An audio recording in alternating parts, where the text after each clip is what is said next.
Oke, Sobat Survivor dimanapun Anda berada, kita kembali lagi dan kita akan siap untuk menuju ke lokasi Kilo 57. Perjalanan 1,5 jam ke sana. Cuman sebelum kita ke sana, kita mau menjenguk Bang Egy dulu. Jadi Bang Egy hari ini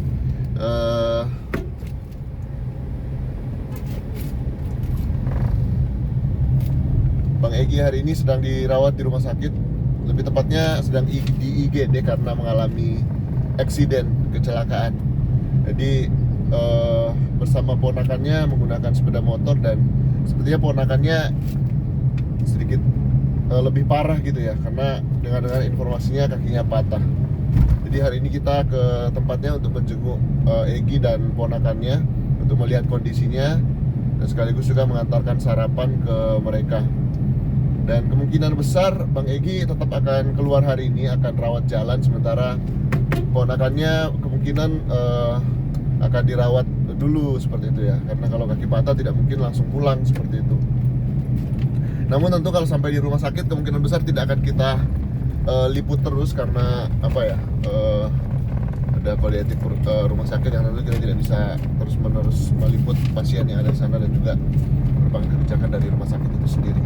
Jadi agenda kita hari ini selain menjenguk Bang Egy, juga kita akan mengantarkan profil atau water storage untuk kebutuhan Bang Ipan dan keluarga gitu.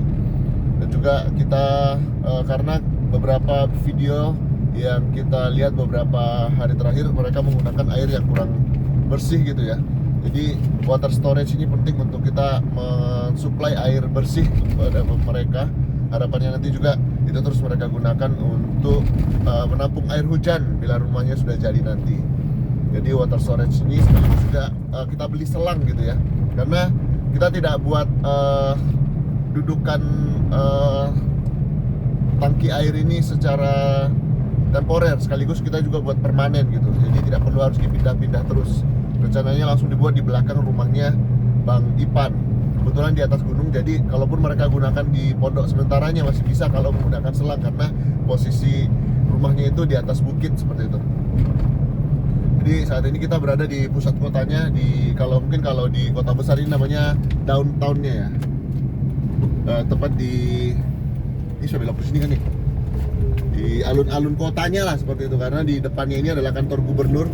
Kantor gubernur memang masih sementara sepertinya, belum dibangun yang ukuran lebih besar. Ini kantor gubernurnya yang warna biru ini Sobat Survivor, di mana gubernur berkantor di situ dan juga staff-staffnya.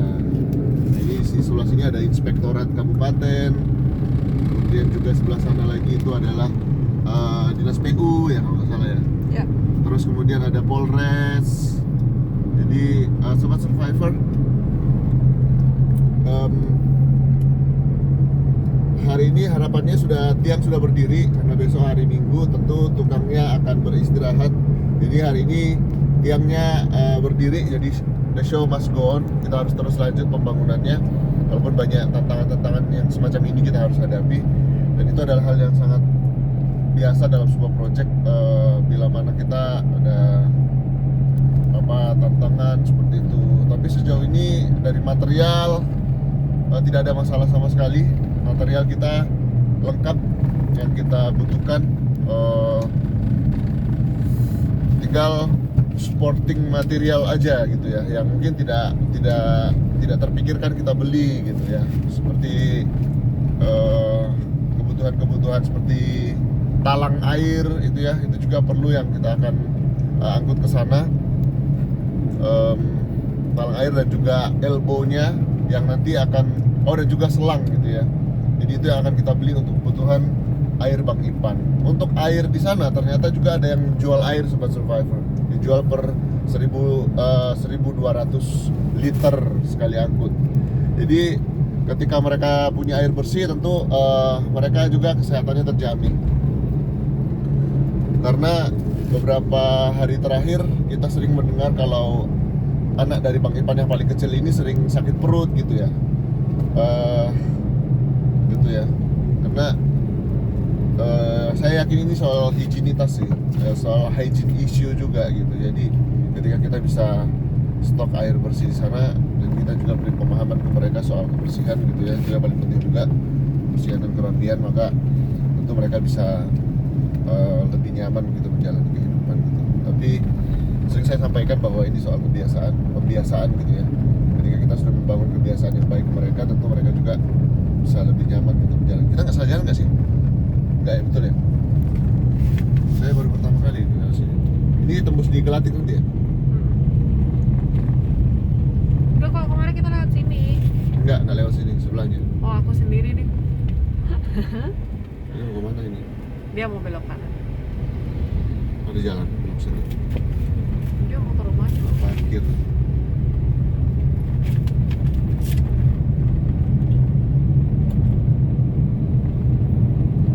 Soal kebutuhan kebutuhan hidup. Kanan.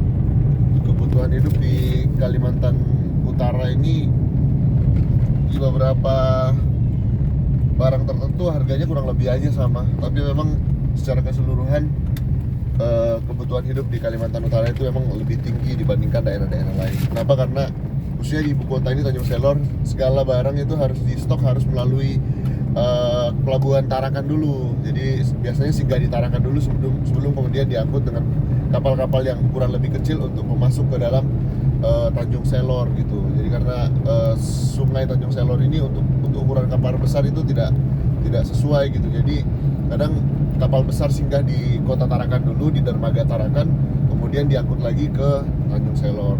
Jadi terlihat memang dengan proses distribusi yang bersambung seperti itu tentu membutuhkan biaya sehingga harga barang bisa mahal. Tapi kalau seperti produk laut gitu ya, ikan laut itu juga nggak terlalu mahal sih. Apalagi di Tanjung Selor ini banyak juga nelayan gitu, entah itu ikan laut, ikan sungai, juga harganya juga saya rasa stabil gitu. Beras juga stabil karena produksi beras tidak hanya dari luar yang datang, tapi juga dari produksi lokal juga tidak mau kalah gitu ya. Jadi bahkan di Kabupaten Bulungan sendiri itu pernah swasembada beras gitu. Jadi cukup menjanjikan soal peluang atau untuk peluang untuk hidup sejahtera di Kabupaten Bulungan gitu. Jadi jangan khawatir gitu. Dari segi keamanan juga ini nggak kalah aman daripada Balikpapan sebenarnya. Cuman tentu kalau dibilang 100% aman di sebuah kota itu tidak mungkin gitu. Pasti ada angka kriminalitas ya, walaupun mungkin tidak setinggi kota-kota besar lain gitu. Kemudian apa lagi ya yang bisa dibahas ya? Oh ya, kita udah hampir sampai di rumah sakit dan kita mungkin tidak akan meliput ke dalam ini terkait kebijakan dari rumah sakit itu sendiri untuk tidak meliput di lingkungan rumah sakit. Jadi kita mungkin hanya batasi sampai di sini aja. Masuk nggak nih, Bu? Iya kan? Iya, terus aja. Hebat aku ya.